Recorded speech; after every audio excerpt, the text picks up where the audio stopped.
Hello friends, welcome to my channel Sirisha home lifestyle. ఈరోజు recipe వచ్చేసి దొండకాయ fry recipe చేస్తున్నాను. ఇది చాలా సింపుల్ వే, అలాగే టేస్టీగా ఉంటుంది. మరి ఈజీగా చేయాలంటే దొండకాయ ఫ్రైని నేను చెప్పే విధంగా ట్రై చేయండి, చాలా టేస్టీగా వస్తుంది. ముందుగా దొండకాయ పీసెస్ని తీసుకొని సన్నగా కట్ చేసి రెడీగా పెట్టుకోవాలి.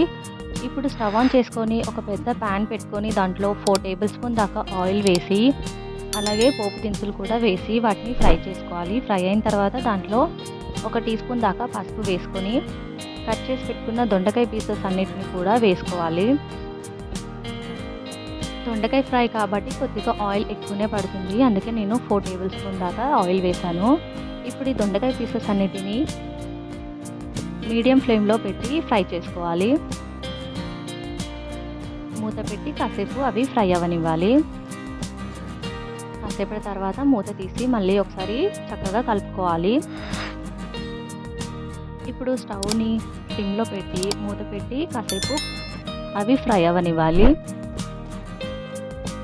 ఒక 5 మినిట్స్ తర్వాత మళ్ళీ మూత తీసి మళ్ళీ ఒకసారి కలుపుకొని దీంట్లో నేను రెడ్ చిల్లీ పౌడర్ని యాడ్ చేయట్లేనండి, పచ్చిమిర్చి కారం వేస్తున్నాను. దొండకాయ ఫ్రైలో ఇలా పచ్చిమిర్చి కారం వేస్తే చాలా టేస్టీగా వస్తుంది. అలాగే అన్నం చపాతీలోకి ఇది చాలా టేస్టీగా ఉంటుంది. ఒకసారి మీరు ఈసారి ఇలా పచ్చిమిర్చి కారం వేసి ట్రై చేయండి.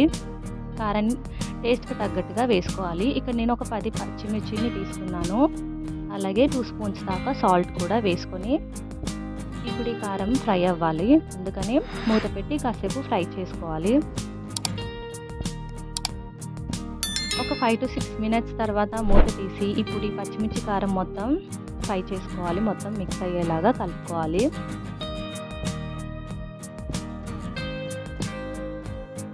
ఇలా కలుపుకున్న తర్వాత మూత పెట్టి కాసేపు ఫ్రై అవ్వనివ్వాలి.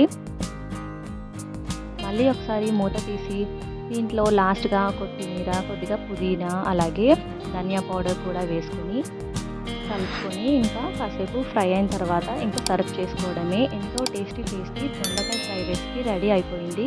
ఇది అన్నం, చపాతీ, రోటీ, ఫుల్కా దేంట్లోకైనా చాలా టేస్టీగా ఉంటుంది. తప్పకుండా ట్రై చేయండి. ఈ వీడియో నచ్చితే లైక్ చేయండి, షేర్ చేయండి, కామెంట్ చేయండి. Thank you for watching. Thank you for your time.